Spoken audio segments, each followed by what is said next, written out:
So hey guys, welcome back to the channel. In today's tutorial I'll show you how to turn off safe browsing on Messenger. So let's get it started.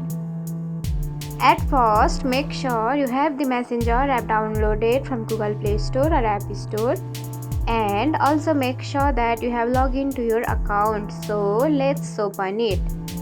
Now see, this is the inbox of your Messenger, and you should have to tap on menu icon which is available on the lower corner of right side. So tap on it.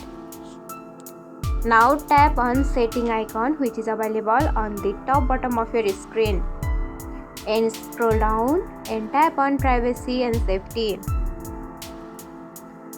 and you can see the option of safe browsing. So tap on it, and from here you can see the option of off. So again tap on it and confirm it, either you want to turn off or not.